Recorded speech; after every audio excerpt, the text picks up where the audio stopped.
Turn up your volume. Because you're about to listen to The Sick Podcast. Rays Rewind with El Bushman and Drew. Jansen. That is into center field. Here comes Kiermaier. Phillips has tied the game. Arose Arena coming around. Throw home. Now he stumbles. But the ball gets away.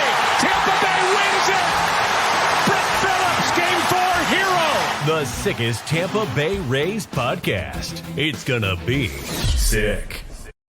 Welcome, everybody, to another episode of the Rays Rewind podcast, the sickest Tampa Bay Rays podcast on the Sick Podcast Network. Once again, my name is the Great El Bushman, and joining me as usual is Drew. You can catch us on our YouTube channel at the Sick Podcast Rays Rewind, and also on our Instagram page at Rays Rewind Podcast. We got a special show. This is like a special, It's monumental show. It's not just a regular Thursday. No, it's not. It's not. So I'm not going to waste any more time. Let's do this. Ladies and gentlemen, Rays fans across the universe, strap in, because today we are joined by a man who didn't just play the game. He reminded the world why we love the game. Okay. This next guest didn't just play in the 2020 World Series. He delivered one of the most chaotic, legendary Game 4 moments in history, and also the intro to this podcast, by the way. A man who plays baseball like a kid at recess, a man that sprints around the bases like a golden retriever at the beach, a man who looked at the baseball world and said, hey, baseball is fun. World Series hero, energy king, your brand ambassador for the Tampa Bay Rays, the one, the only, Brett Phillips. What's up, my dude? Dude, that was sick. That was sick. I know. Thanks, man. Thank I've you been for the cooking up that introduction. one for the past week. I was like, look, Drew, we got to have him. If we're going to have him on the show, we got to bring him in with substance, with epicness. And by the way, that intro was created 2 years before this whole interview happened, just to let you know that. So Evan's the intro guy. So we had to go, he had to go big for quite literally our intro guy, which is you and your hit in the 2020 World Series. So yeah. So I didn't know if that was an add-in when I was listening to it, but that's actually your intro, huh? Yeah, that's actually the intro. Yeah, when we first created the show, I was like, you know what? We got to have like a pretty cool intro. Got to have a special moment. And then I was like, you got it. And then boom, just created that intro. And it's full circle. It's like a circle. It goes around and around with the show. So it's all good. Stuck. That's sick. Thank you guys for having me on. How y'all doing today? Good, man. How about you? So Rays Fest just happened. I saw you over the weekend. You took a picture with my daughter. I'm sure this is like a slightly different Rays Fan Fest for you. You're now an executive now, doing the whole 9 to 5 thing. How are you brown bagging it? Are you going like punching in, punching out? How's that? Hey, listen, I've been telling my wife, I said, hey, I need my lunchbox packed. I want the cookie. I want the brown bag, and she's like, save it. The Rays do a great job providing meals for their employees, which I think is awesome. So I've just kind of been throwing in one of those Fit Lifes there at the field or at our offices. But no, it's great. You brought up Fan Fest. Fan Fest was awesome. This was my first time not as a player at Fan Fest, and as a player, you're on a schedule, right? Like, this is what we've got. You're station to station. And that's my very first Fan Fest. I always took the time after Fan Fest was over with to walk around and mingle with the fans and wiffle ball with the kids that I stuck around. And so I always wanted to spend more time with our fans. And fast forward, now that I'm not a player, I have a lot more freedom to be able to do that. And that's what we saw last Saturday at Fan Fest. I got to go wherever I wanted to go. And it was great. It was a great time.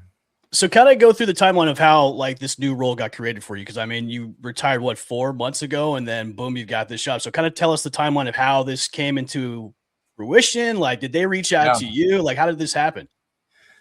So in May of 2024, I was in AAA with the White Sox, and I saw the writing on the wall, and I had gotten released, and no one reached out, rightfully so. I started dropping off, and it was time for me to close a chapter and kind of move forward. So I went to my wife and I said, hey, I always wanted to try and pitch. I pitched in Little League. I never pitched in high school. Would you care if, this would be a great way for me to transition out of the game kind of the way I want to transition out and go out? And she's like, yeah, go for it. So, well, I said, we'll give it a year and see what comes from it. So that was in May of 2024. I started building up. 3 months later, I went out to NBC World Series, which is like a collegiate tournament in Wichita. But if you weren't under professional contract, you could play in that tournament. So I was able to get on with a team from Texas, a college team. They're like, yeah, come throw an inning for us. And, Sean Gallagher was my pitching coach. I don't know if that name rings a bell. He pitched in the big leagues, but he was my pitching coach there in Texas for the 3 months. And next thing you know, it's coming out 95, 97 with good carry. I ended up striking the side out. And the next morning, the Yankees called and they're like, yeah, we want to sign you. Come on out. So I ended up going down to Tampa and to their spring training facility. And they had me hooked up to all the sensors and the mocap. And they're like, you don't look like a pitcher, the mechanically, but all the data saying that it works and it looks good. So long story short, ended up tearing my labrum, and I'm old, right? So something like that was probably bound to happen.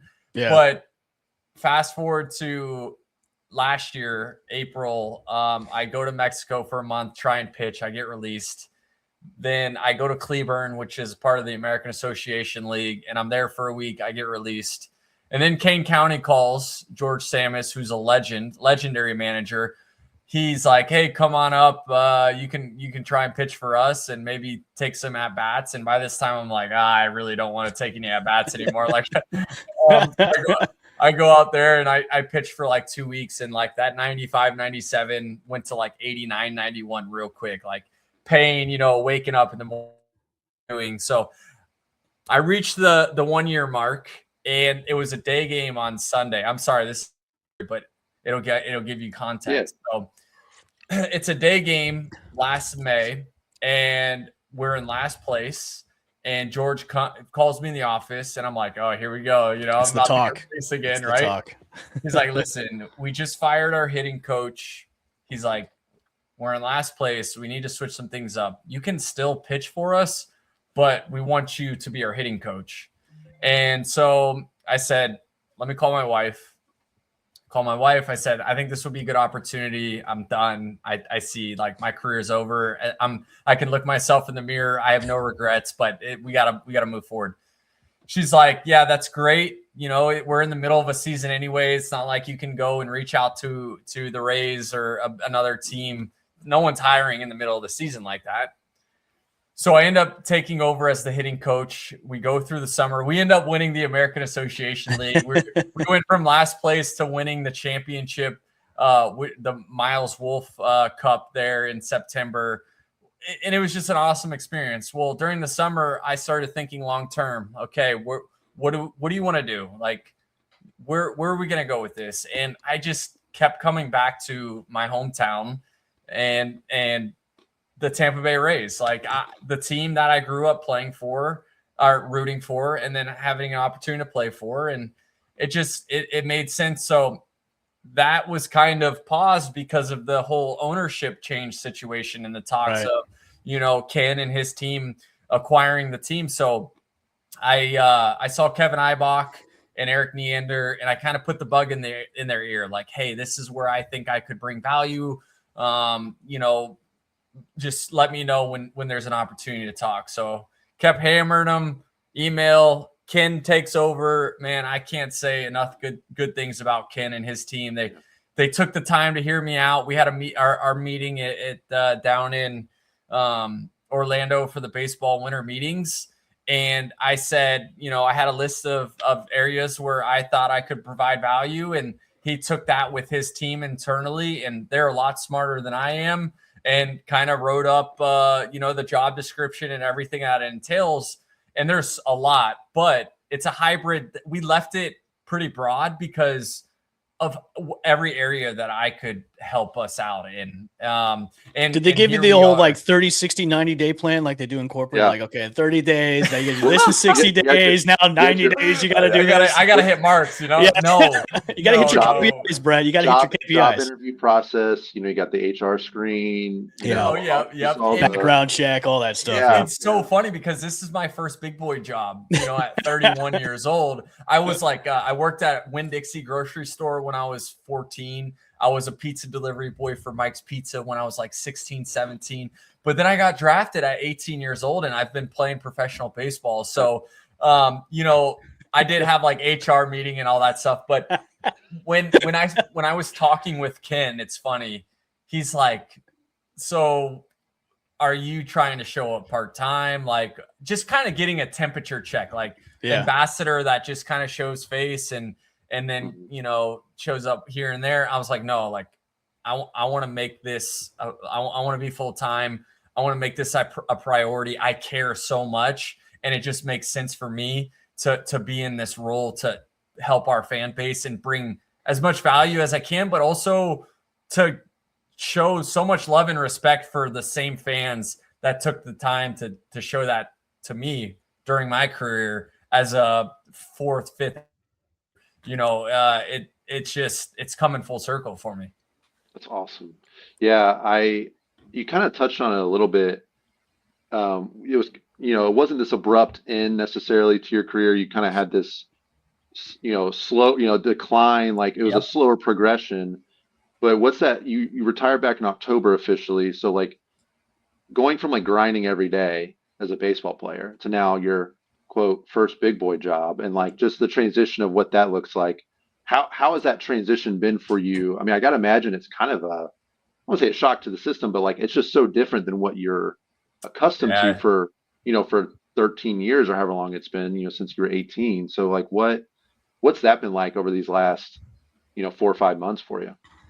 That's a great question. I think for the hardest thing for a professional athlete who's been doing this for years is that transition outside of what they love to do and what they have done for many years. And, I've had some great mentors in my life and who still are in my life who have kind of put it in the back of my head that this is going to be a tough thing to do for years, since 2014, 2015, when I saw that there was going to be a pretty bright future with my baseball career, I started thinking about life after baseball and keeping that in mind of, how that can really tear someone down. Rightfully so, if, they don't feel like they have structure to properly transition out of the game or feel like they have that value to bring somewhere else. And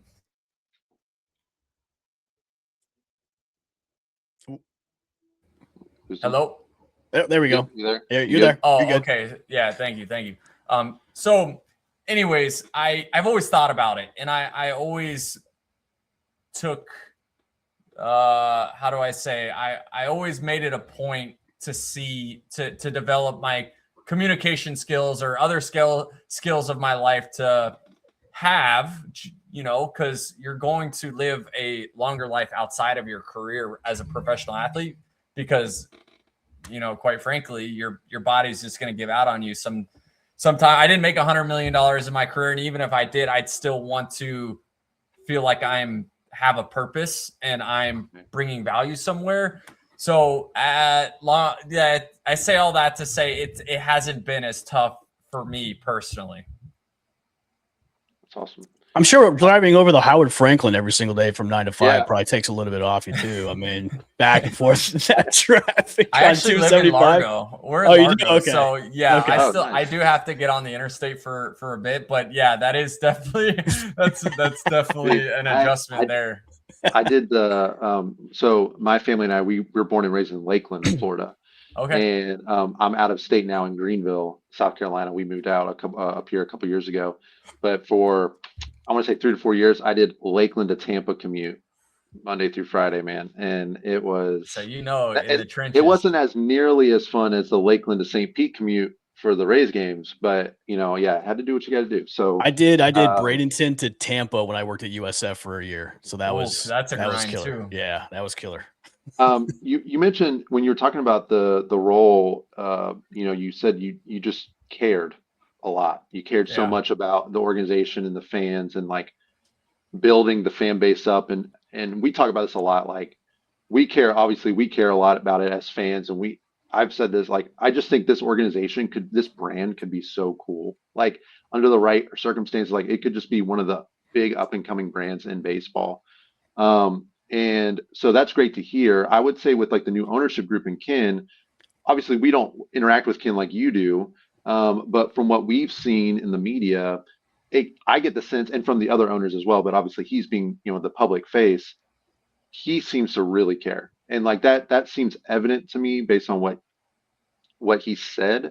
But I'm just curious, as somebody who's interacting with him and just kind of obviously involved in more of the day-to-day stuff at the team, like, can you speak to that? And like, I mean, I would imagine it just comes across so genuine, but just as somebody who's working, with them, and with the team, like, what are you seeing from the new ownership group in terms of just their care for this community that they're, really getting to know, for the first time?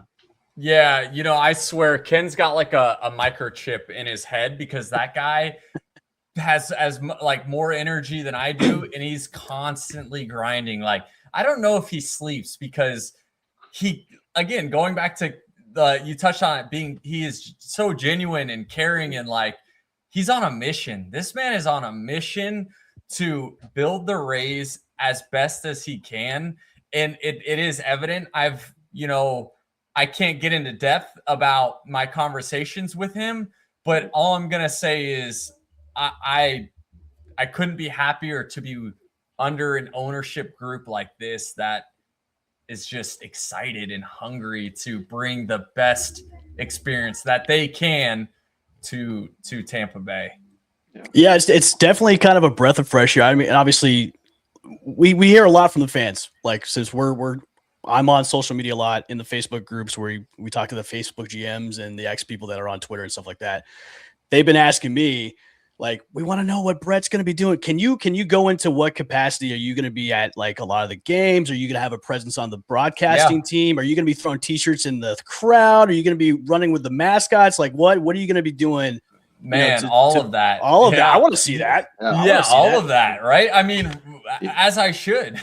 No. So you touched on it. So first of all, I'm going to be at, if not every home game. I will be in the lounge before the game for our season members. Okay. That's like number one. So season members will get a priority up close and just kind of that relationship with them before the game starts. And then when it comes to our groups and our suites and stuff like that, I will have a list of people that I will be going out and seeing, and then our fans like going in the stands and saying, doing stuff like that, and then also like working with corporate partnerships, volunteer work, being out in the community. I mean, that's why we kept this role so broad, because things are going to come up where I can fill those roles and bring the value to our fan base. So they did mention in my job description that there will be broadcasting opportunities, which I'm excited about. And so, I mean, it's all encompassing. I know I've mentioned it, but I'll be wearing a ton of different hats, and we're not closing it off to just one area. So day to day, right now I'm in the office, and I'm reaching out to past and present season members and kind of just starting that dialogue with them. Looking forward to seeing them, corporate partnership stuff, leading up to those games where that's where I'm going to be bringing the most value during the games, but everything in between I'm taking care of as well. Brett, I don't know if you noticed this down on Saturday with FanFest, that obviously I think the total amount was like 50,000 that showed up for this FanFest, which I think that's what the most it's been a long time. Yeah, crazy. I think with the new ownership group and then kind of, even with the addition of you as being this brand ambassador for the team, do you think there's like a different kind of aura or different kind of feeling about this year with everything that's going on? Obviously, the stadium is the biggest priority one with the ownership group. They even said that at the introductory press conference, like 2029, opening day 2029, that's when we're going to have a new stadium. Do you think just the aura around the team is quite different from last year and the year before that because of just, look, I think everybody's all had the circumstances. The circumstances that's been going on, the PTSD with, the going back and forth about, hey, we're going to get a new stadium and then the sister city plan. Do you think just going into this year, it's, hey, we're going to try and build this into the best brand that we can be by bringing the whole Tampa Bay together by injecting just a new bit of life. And do you sense that going into FanFest with all that? I think along with you guys, I feel the vibes. The vibes do feel different. And like you touched on the circumstances of, with the hurricane and just the tragedy of that to all the, being at Steinbrenner last year, like that's not home. And I heard Eric Neander say, he mentioned it's a couch, but it's not your home. Like Tropicana Field, and that's a great analogy. Like Tropicana Field is a big league. I mean, St. Pete, it's a big league city, and I don't want fans to take for granted the big league experience that a lot of cities across the U.S. would just love to have. That's a major league experience going on, and 2026. That's where our head's at. I'm so excited being from this area that we have baseball back in this area. I'm going to do everything I can to promote baseball and raise baseball in this area. And we go from there. But yeah, the vibes have been immaculate, in my opinion. I would love to hear your guys' opinion on that as well. Yeah. Drew, I'll let you go. Cause I was at FanFest and look, It was hot standing in line, but it was just something different about it. It was just something different. I think largely, my personal opinion, the new ownership groups have me fired up. They just feel like they're just getting things done, and it's all kind of just we'll hear about it in the news. Things are getting done at a rapid pace, and I love that. I'll be honest. I think the on-field, I think people are more cautious, but I'm starting to get that wave of optimism that I feel every single season. And for this year, it's really about getting back to the Trop.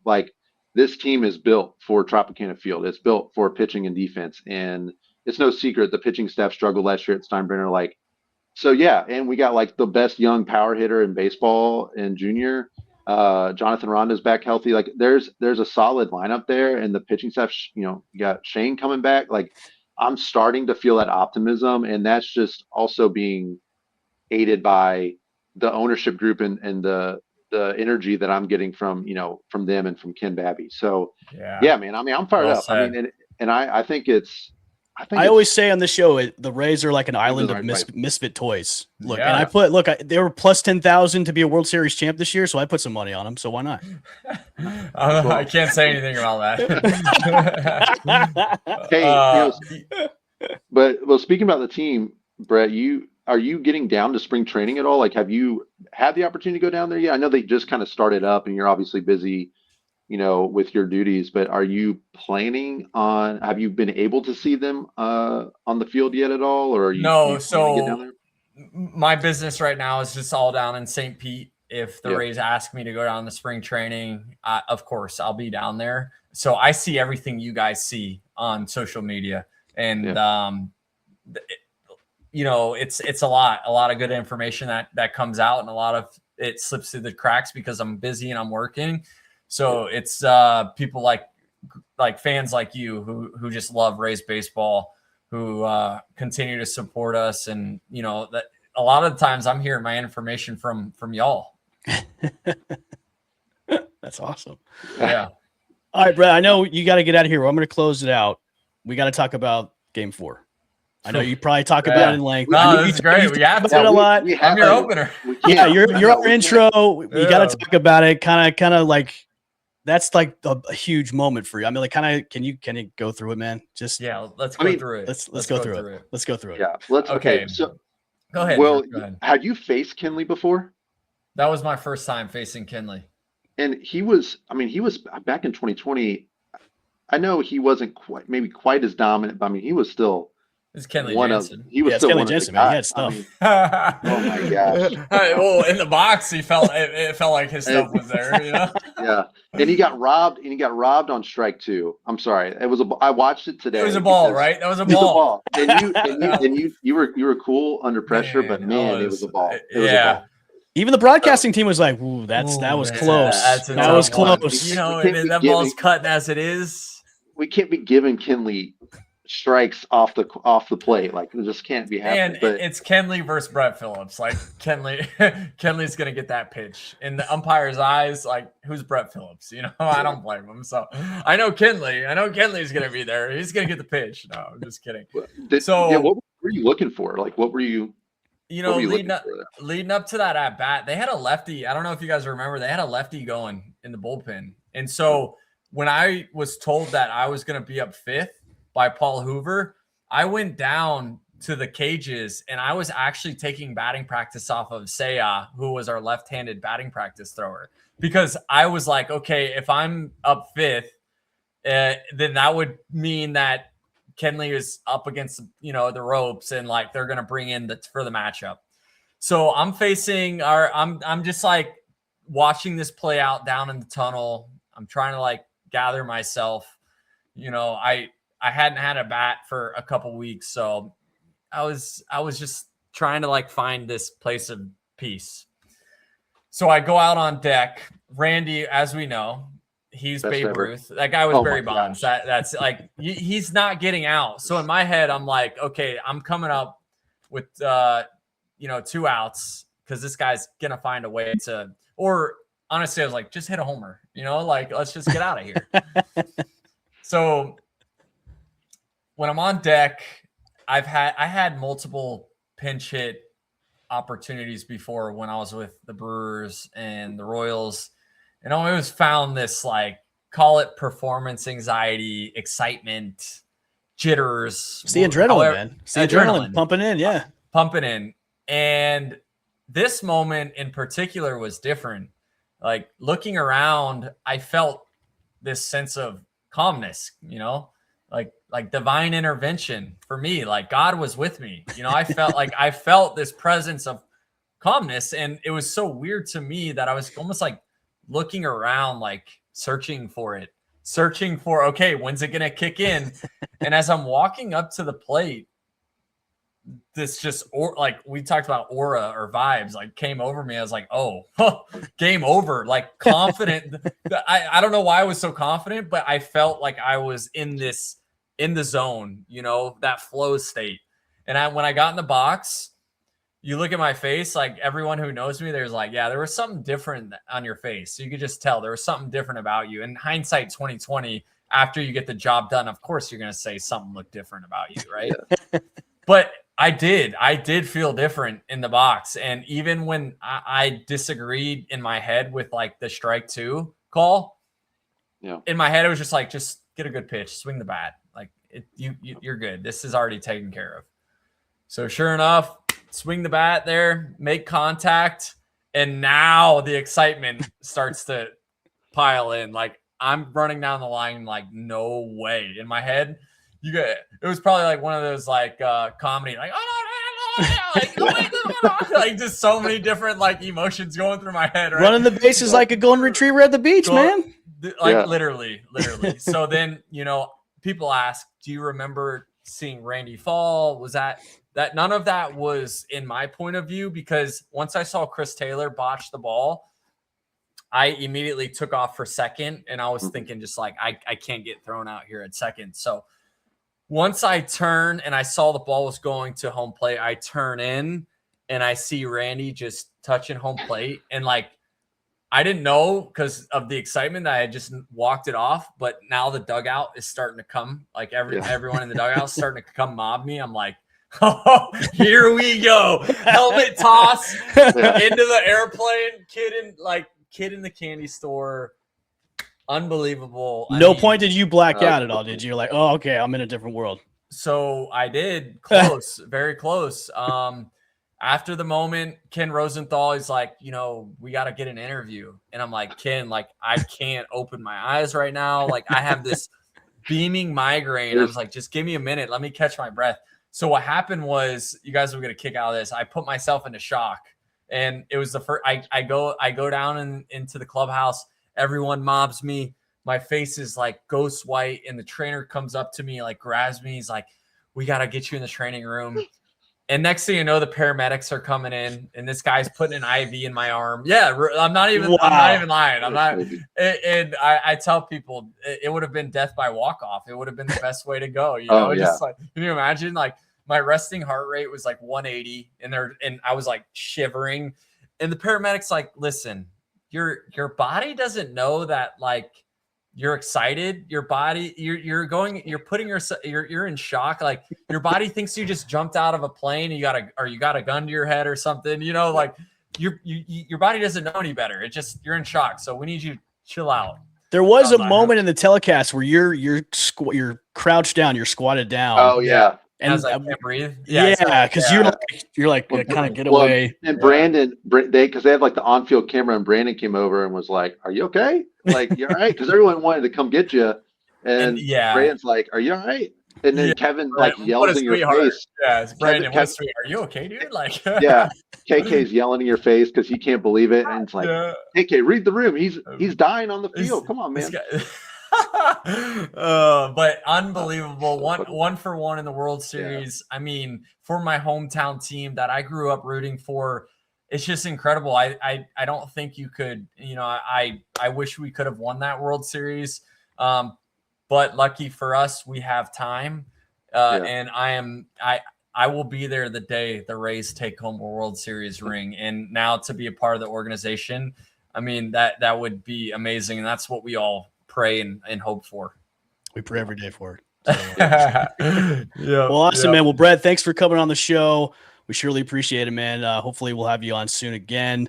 Yes. Season's right around the corner, man. We're all hyped about it too as well. So everybody, thanks for tuning in to another episode of the Rays Rewind podcast, the sickest Tampa Bay Rays podcast on the Sickest Podcast Network. Make sure to go to our YouTube page, hit the subscribe and notification bell when new episodes drop, because we'll be dropping even more and more as the season gets further along.